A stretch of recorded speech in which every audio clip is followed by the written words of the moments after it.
गठबंधन के लोग कभी भी बहन कुमारी मायावती जी को मुख्य चेहरा नहीं बनाएंगे, क्योंकि वो बीजेपी को हराना नहीं चाहते। बहुजन समाज पार्टी की जो सुप्रीमो है बहन कुमारी मायावती, वो बहुत सुलझे हुए नेता है। सम्मान और सम्मान के लिए कोई समझौता नहीं करना, ये बाबा साहब ने हमें सिखाया। हमारे दादाजी कहा करते थे, बहन जी के बारे में बताया करते थे, ये एक हमारी अपनी पार्टी है, अपना घर है। मेरा तो वोट भी नहीं बना था, तो मैंने इस बहुजन समाज पार्टी का एक कार्यकर्ता बनकर शुरू से ही काम किया। बहन जी को इन लोगों ने इकट्ठा होकर, कुछ लोगों ने पार्टी के साथ में गद्दारी करी, बहन जी को दोबारा से नहीं आने दिया। जो दलितों की लड़ाई लड़ रहा है और जो बहुजन समाज की लड़ाई लड़ रहा है, वो बहन जी लड़ रही है, इसमें कोई दो राय नहीं है। बहुत सारे नेता बीएसपी पार्टी को और बीएसपी पार्टी के वोट बैंक को इस्तेमाल करना चाहती है।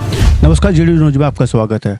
बहुजन हितों की रक्षा करने वाले, लड़ाई लड़ने वाले भीम आर्मी जय भीम के राष्ट्रीय अध्यक्ष मंजीत सिंह नौटियाल जीडी न्यूज के साथ हैं। बहुजन मूवमेंट को कैसे आगे बढ़ाया जाए, बहुजन हितों की लड़ाई कैसे लड़ी जा रही है, इन तमाम मुद्दों पर चर्चाएं रहेंगी। मंजीत सिंह नौटियाल जी, आपका जीडी न्यूज में स्वागत है। जी शुक्रिया, धन्यवाद। बहुजन मूवमेंट्स की अगर हम बात करें, उसकी लड़ाई को आप लड़ रहे हैं, बहुजन हितों की लड़ाई आप लड़ते जा रहे हैं। बहुजन मूवमेंट्स कैसे आगे बढ़ रहा है, इस पर बताइए।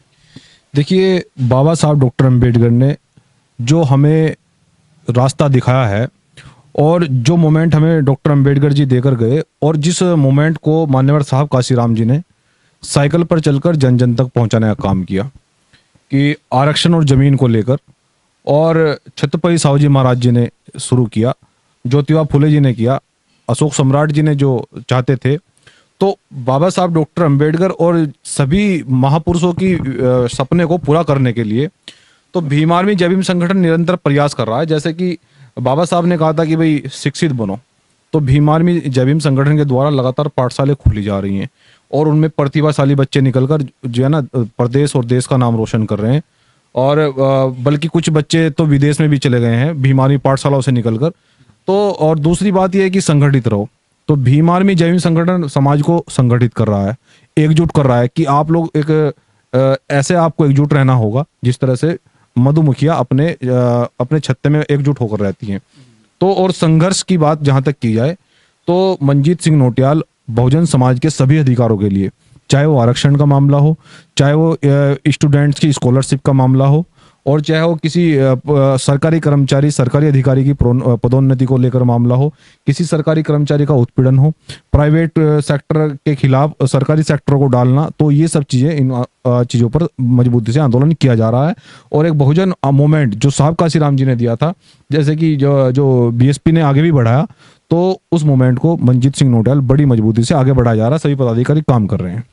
बसपा से निष्कासित होने के बाद इमरान मसूद साहब जो जिस तरह से बसपा सुप्रीमो या बसपा पार्टी पर जब 5 करोड़ का आरोप लगा रहा है, कैसे देखते हैं?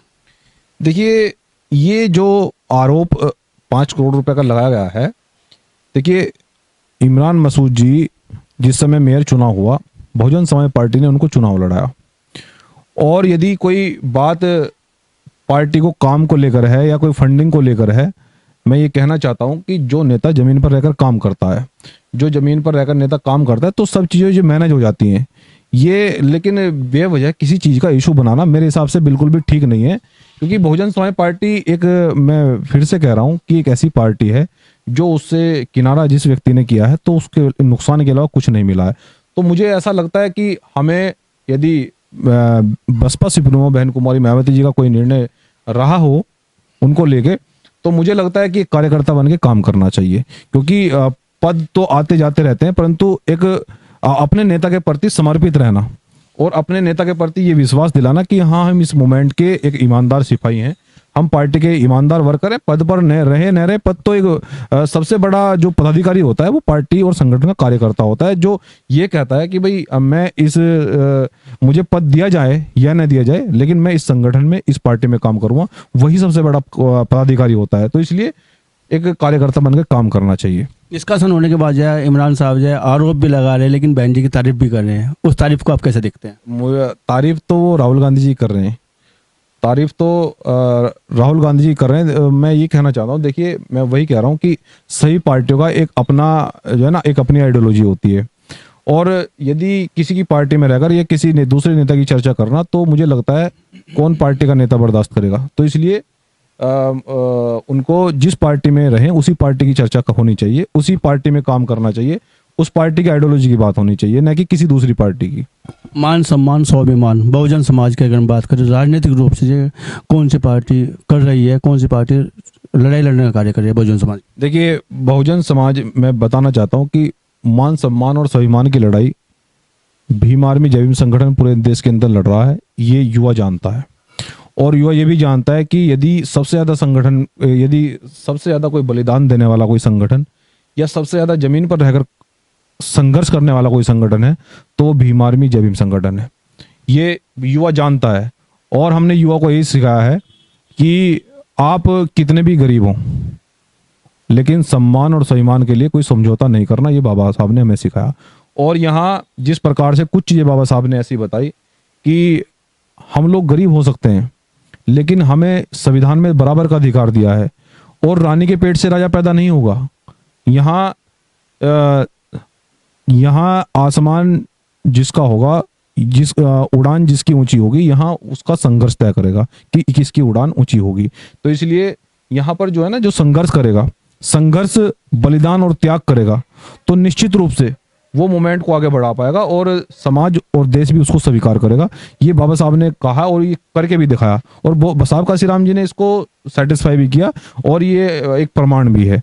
तो इसलिए सब चीजों पर बड़ी मजबूती से भीम आर्मी जय भीम संगठन काम कर रहा है। राजनीति की लड़ाई कौन लड़ रहा है बहुजन समाज की? देखिए, अगर हम बात करें पार्टी की बात करें, दल की बात, हाँ, पार्टी की अगर बात करें, अभी देश के अंदर जिस प्रकार से जो दलितों के, पिछड़ों के और मुस्लिम समाज के खिलाफ जिस प्रकार से सरकार जब अपने एजेंडे तरह तरह के पास करा रही है, और वर्तमान में जिस प्रकार से बीजेपी सरकार दलित, पिछड़े, आदिवासी, मुस्लिम समाज के लोगों के खिलाफ और तरह तरह के एजेंडे पास किए जा रहे हैं, जातिगत आधार पर दंगे कराने की कोशिश की जा रही है इस देश के अंदर। आप बीजेपी सरकार में एक जो एनसीआर का जो डाटा है उसमें देख लीजिए कि कितने रेप हुए, कितनी दलितों की हत्या हुई, और कितने डीएम, आईएएस और पीसीएस उनको चार्ज दिया गया, जेलों में चार्ज दिया गया।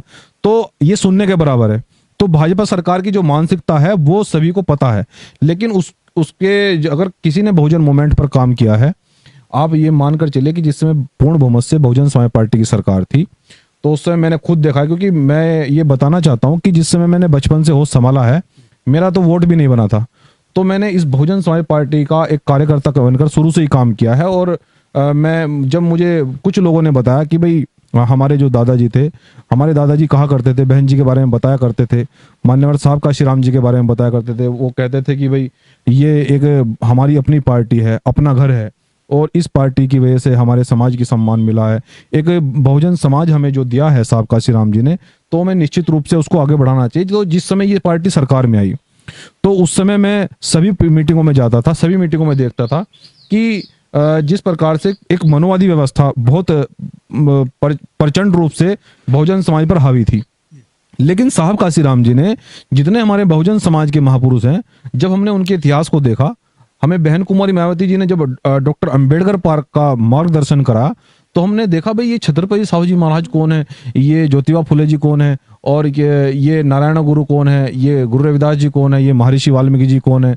तो जब हमने सभी महापुरुषों को देखा, तो हमने देखा कि भाई हमारा इतिहास तो बहुत बड़ा है, हमारे ये महापुरुष है जिनकी वजह से आज हम मान सम्मान की जिंदगी जी रहे हैं। तो इसीलिए ये जो द्वार हैं, ये जो पार्क हैं, ये जो स्मारक बनाए गए हैं, इनका नाम सामाजिक परिवर्तन रखा गया, सामाजिक परिवर्तन स्थल रखा गया। तो इसलिए हमें एक बहुजन समाज पार्टी के द्वारा एक बड़ा बदलाव बहुजन समाज में देखने को मिला। और जहाँ तक नौकरी की बात है, स्वास्थ्य से जुड़ी की बात है, और जब पार्टी सरकार में थी उत्तर प्रदेश के अंदर, तो मैंने ये देखा था कि साहब काशीराम जी ने, मैंने एक भाषण सुना था उनका, उन्होंने कहा था कि हमने इस देश के दबे कुचले मजदूर, किसान, शोषित, पीड़ित, वंचितों की सरकार बनाई है। उनको हमने किसी से फंडिंग नहीं करी है, हमने इस देश के बहुजन समाज से, जो SC ST OBC माइनॉरिटी समाज है हमारा, हमने उसे ये कहा है कि एक नोट एक वोट हमें देकर आप अपने बहुजन समाज का इतिहास बनाकर अपनी सरकार बनाइए। तो बहुजन समाज ने सरकार बना दी, और जिस समय सरकार बनाई तो साहब काशीराम जी ने सोचा कि भाई ये इन दलितों ने, पिछड़ों ने, मुस्लिम समाज के लोगों ने अपनी सरकार तो बना ली है, लेकिन इनका अब इनके लिए काम भी हमें करना है, यहाँ जिले में सभी लोग हमारे विरोधी लोग डीएमएसएसपी हैं, लेकिन ये हमारा काम करेंगे नहीं। तो इसलिए साहब काशी राम जी ने बहन जी को ये कहा कि हमें एक काम करना चाहिए कि हमें कमिश्नरी में हमें डीएम कलेक्टर और एसपी अपना तैयार करना होगा, बहुजन समाज का तैयार करना होगा। और साहब काशी राम जी ने एक नारा दिया था कि आरक्षण से लेंगे डीएम कलेक्टर और वोट से लेंगे सीएम पीएम। तो ये नारा जो है साहब काशीराम जी ने उत्तर प्रदेश में इसको लागू करके दिखाया। तो मैं कहने का तात्पर्य मेरा ये है कि बहुजन समाज पार्टी में अधिकारी, चाहे आप नौकरी को लेकर ले लीजिए, स्वास्थ्य को लेकर ले लीजिए, सहारनपुर में कितना बड़ा पीजी डिग्री स्वास्थ्य विभाग से मेडिकल कॉलेज बनाया है।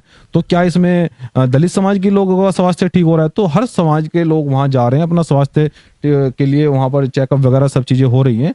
तो कहने का तात्पर्य यह है कि चाहे वो स्वास्थ्य से जुड़ी हुई मुद्दा हो, चाहे वो नौकरी से लेकर जुड़ा हुआ मुद्दा हो, चाहे वो सड़क से लेकर जुड़ा हुआ मुद्दा हो, ये जो मेट्रो वगैरह गाजियाबाद मेरठ में पास हुई हुई है, ये बहन जी के द्वारा प्रोजेक्ट पास किए हुए हैं। जो लोग आप ये बता रहे हैं कि हमने देखो मेट्रो आप मेरठ में ले आए हैं, हम गाजियाबाद में मेरठ, ये प्रोजेक्ट तभी के पास हुए हुए हैं।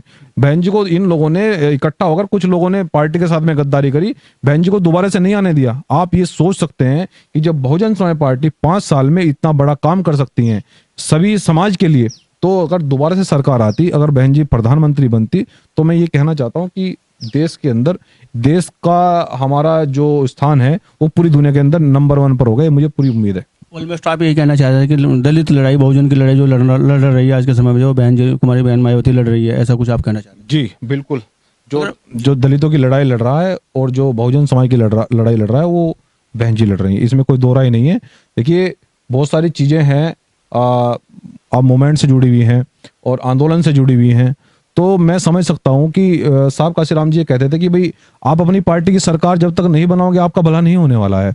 जब तक आप बहुजन मूवमेंट की बात को लेकर जन जन तक नहीं जाओगे, जब तक इस पिछड़े वर्ग को ये नहीं समझाओगे हम बहुजन समाज के लोग हैं। अभी क्या हुआ कि कुछ लोगों ने ओबीसी समाज को बहुजन मूवमेंट से तोड़ने का पूरा प्रयास कर रहे हैं और मुस्लिम समाज को तोड़ने का पूरा प्रयास कर रहे हैं। लेकिन मेरा उनसे संदेश भी है, उनसे मेरी अपील भी है कि जब बहुजन समाज पार्टी की सरकार इस उत्तर प्रदेश के अंदर बनी, आप ओबीसी मिनिस्टर देखिए कि कितने ओबीसी मिनिस्टर बनाए गए और कितने मुस्लिम मिनिस्टर बनाए गए और कितने ओबीसी और मुस्लिम समाज के अधिकारियों को जिम्मेदारी देकर उनको आगे बढ़ाने का काम किया। तो मैं उनसे ये अपील करना चाहता हूं, खासकर ओबीसी और मुस्लिम समाज से, कि भ्रमित नहीं होना है। आप क्यों भ्रमित होना चाहते हैं? आप एक बार बहुजन समाज पार्टी का कार्यकाल तो उठाकर देखिए कि किस पार्टी के सरकार में कितना काम हुआ है। तो मुझे ऐसा लगता है कि बहन जी से बड़ा हितैषी इस ओबीसी समाज का और मुस्लिम समाज का कोई नहीं हो सकता।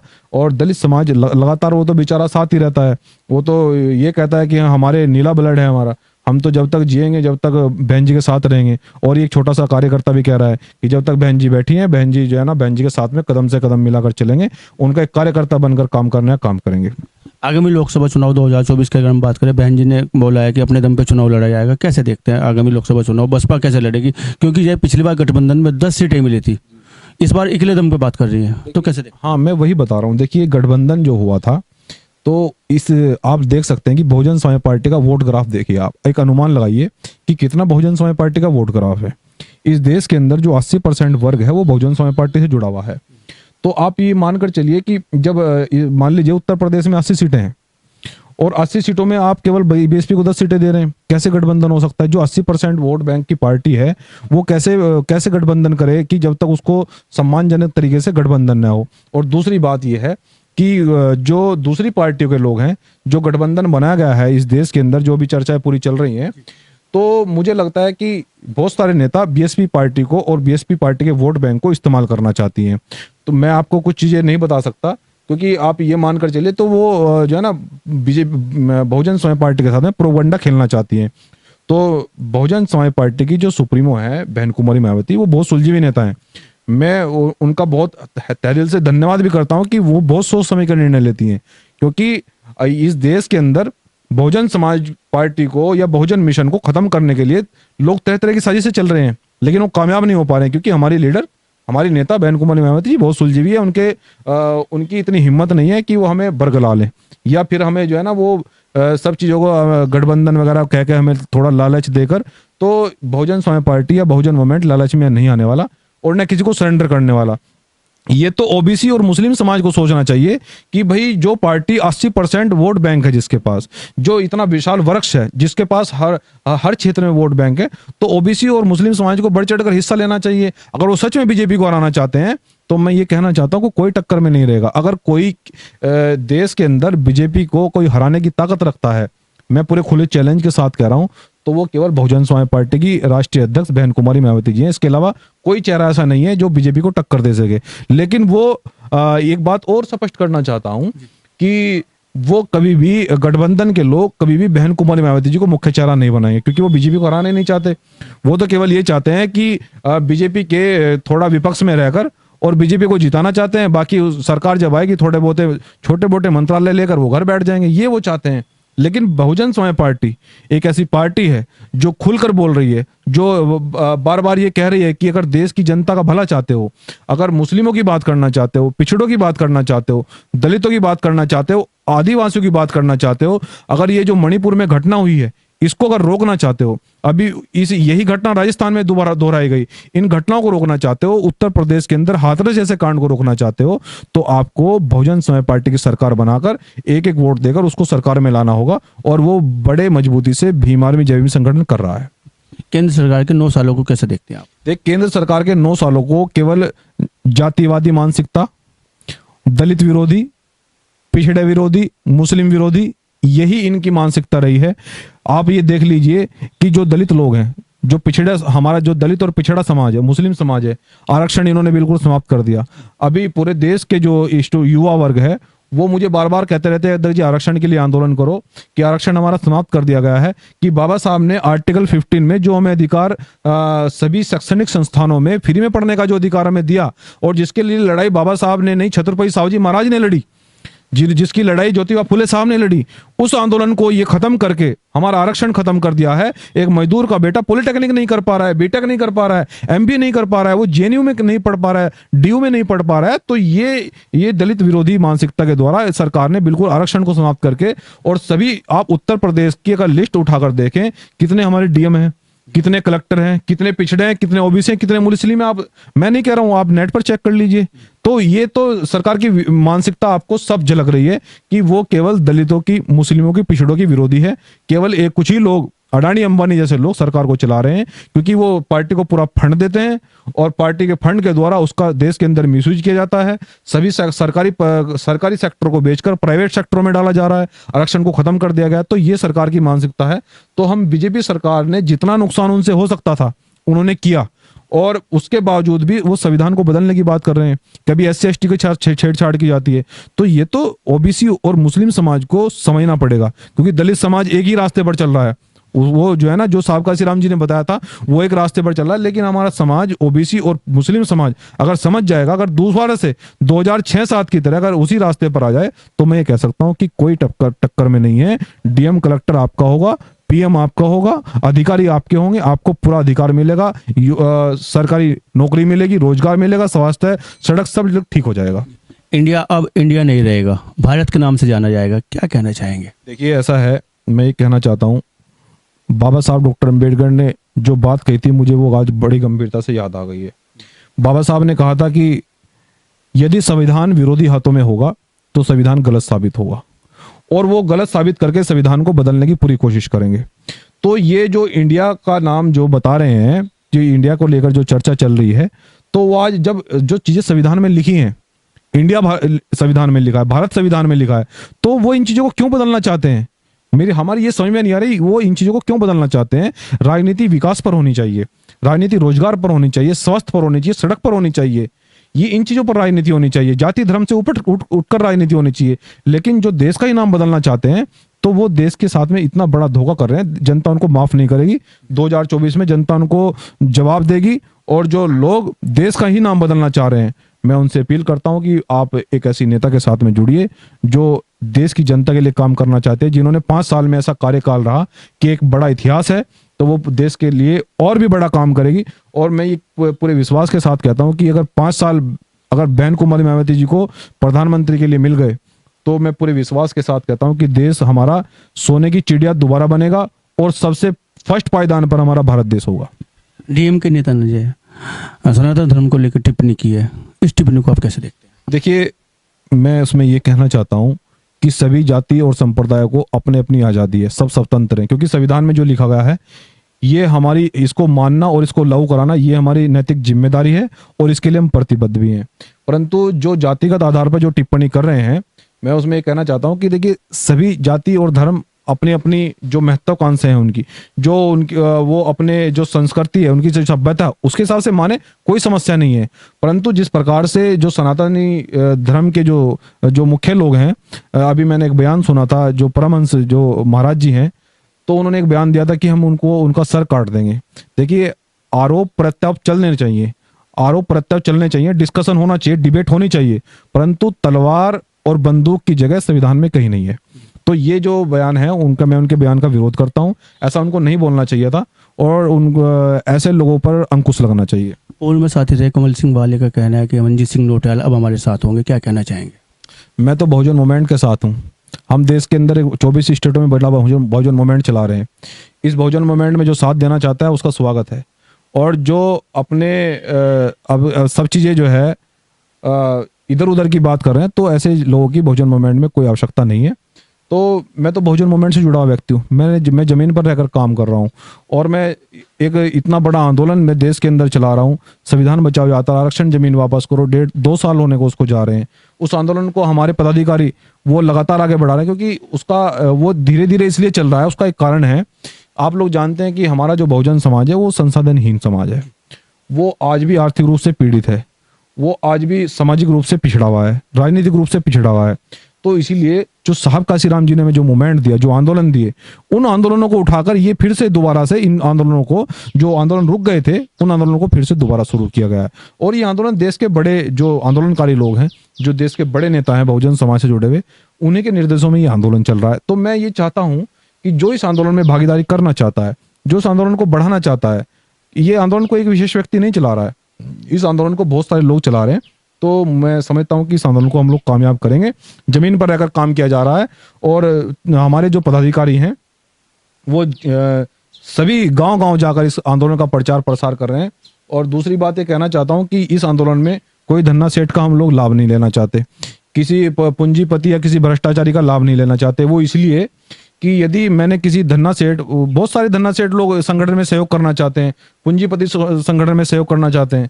साहब काशीराम जी का मैंने एक वक्तव्य सुना था कि मैं पूंजीपतियों से इसलिए सहारा नहीं लेना चाहता कि कल मुझे उनका इशारा भी मानना पड़ेगा। तो मैं उनका संगठन में इसलिए सहारा नहीं लेना चाह रहा हूँ कि मुझे कल उनका इशारा मानना पड़ेगा। कल वो कहेंगे कि संगठन को इस मुद्दे पर काम करना है, तो मैं नहीं कर पाऊंगा। इसलिए मैं तो बार बार मजदूर किसान लोगों से अपील कर रहा हूँ, बार बार उन लोगों से अपील कर रहा हूँ जो बहुजन मूवमेंट से जुड़े हुए लोग हैं, जो जमीन से जुड़े हुए लोग हैं, कि आप ही दलित, पिछड़े और मुस्लिम इस आंदोलन को आगे बढ़ाएंगे और निश्चित रूप से हम 2006-7 की तरह जीतेंगे और हम लोग शासक बनेंगे और सब चीज़ों पर मजबूती से काम होगा। बहुजन स्वाभिमान की लड़ाई बहन जी लड़ रही है। अगर बहन जी को प्रधानमंत्री बनाया जाता है तो निश्चित रूप से बहन जी देश को सोने की चिड़िया बना कर रहेंगी। ऐसे विश्वास के साथ ये थे हमारे साथ में भीम आर्मी जय भीम संगठन के राष्ट्रीय अध्यक्ष मंजीत सिंह नोटियाल। जीडी न्यूज़ की सभी वीडियोस देखने के लिए यूट्यूब पर सब्सक्राइब कीजिए जीडी न्यूज़ चैनल को और फेसबुक पर वीडियोस देखने के लिए जीडी न्यूज़ चैनल को लाइक और फॉलो करें। धन्यवाद।